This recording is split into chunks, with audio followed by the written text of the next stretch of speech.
Bill Morehouse on the line right now. William, good morning. Good morning. Hey, that was notch upgrade, credit A rating from Fitch. How about that? Thought that was Pretty good. impressive. That was really, really good. Now you go from triple B to A. What? Because I believe that was a bigger jump than normal. So what is next? It goes to A minus. Triple B plus. You have triple B plus, and then A minus, and then A. And, okay.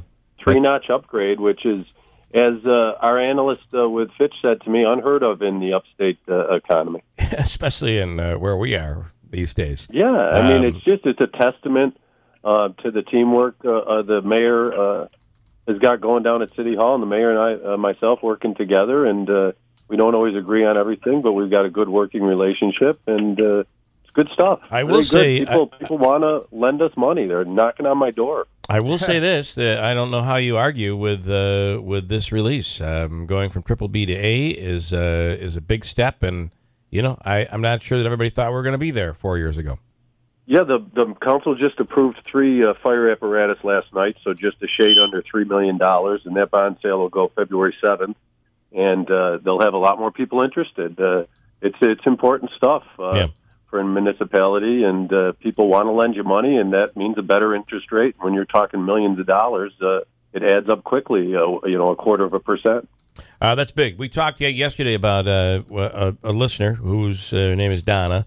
Had a $100 bill given to her from the bank, tried to take it back because she was told it was counterfeit.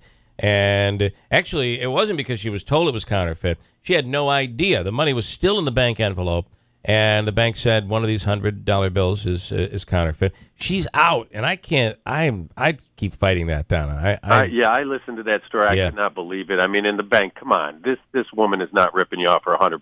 Give her her $100. Absolutely, that's just ridiculous. But we're running into it a lot with 50s and 100s now. We get a lot of people that bring in a lot of cash, and we can't. When we have lines out the door, we can't check every single bill. So if it's huge amounts, we try to bundle it, and we have the cameras so we know who gave it to us. But we're running into it. But the thing is, when I took the job, the clerks were counting the money by hand. I'm in my bank. I see that wonderful machine. We've all seen it. They throw the money in. Mm-hmm. I'm like, we got to have one of those. Yeah. So I got the guy in. Who sold that to you? I asked my bank. The guy comes in. He shows it to you. They're not cheap, but purchased one for City Hall. He comes in. He throws his bills in, and then he throws his counterfeit bill in, and it pops out counterfeit. Okay, wow. That thing's great. It'll tell you the counterfeit. Well, yeah, his bill. I mean, I just don't believe it is. I believe there's so much counterfeit money circulating, we would not even believe it, and the banks don't even know it. And because when we have a counterfeit bill, the bank says we think it's counterfeit. Now they have to send it to the Fed.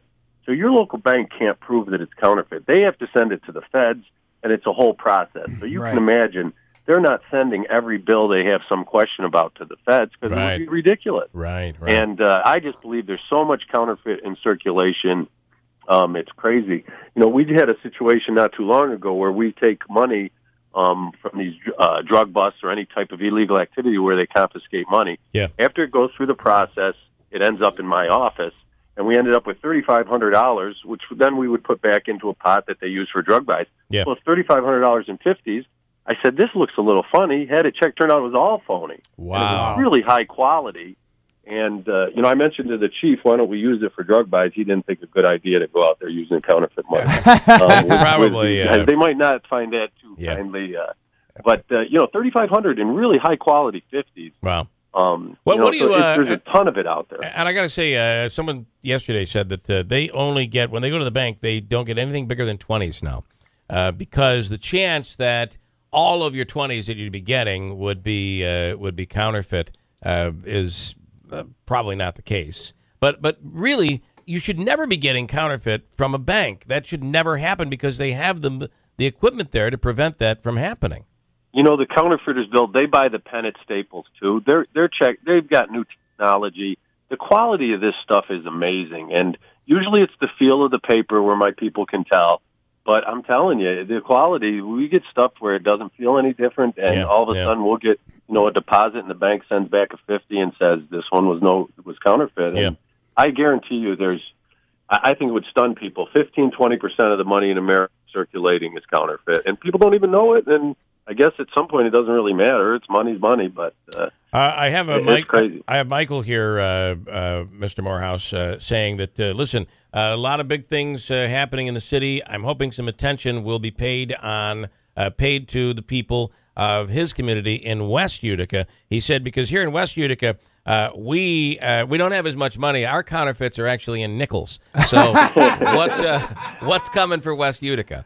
Whatever people think on the hospital, and I'm a big proponent of it because I think it'll be wonderful for downtown. I think that's really going to open up West Utica, and I think you'll see a lot more development on that side of the arterial because of the hospital. And I don't see how you could be against the downtown hospital. It's going to have not that we're not already starting to rock and roll downtown, but it's really going to be huge for downtown. And Nano aside, great things are happening in Utica. It's teamwork, but this credit rating is fantastic. We expect Moody's and Standard & Poor's to upgrade us also.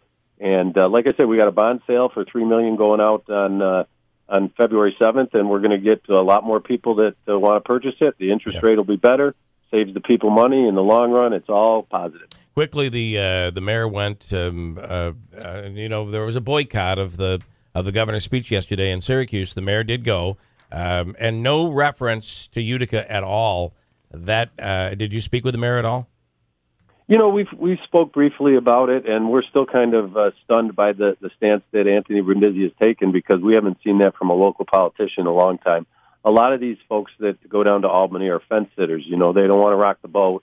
They don't want to pay their repercussions, but Anthony Brindisi is not one of them, and I couldn't be prouder of him that he represents me because this is, he's not doing anything that's off the charts. He's just telling it like it is. Yep. And, good for him, and he's a great representative for this area, and God bless that we have him. And I think he's going to get some action out of the governor one way or another, and I think it's going to be great. I think that we're going to be happy with Anthony Brindisi, that's for sure. Bill Morehouse, thanks for your time. I appreciate it. Have a great day. You bet. All right, Take care. The city comptroller in Utica, Bill Morehouse.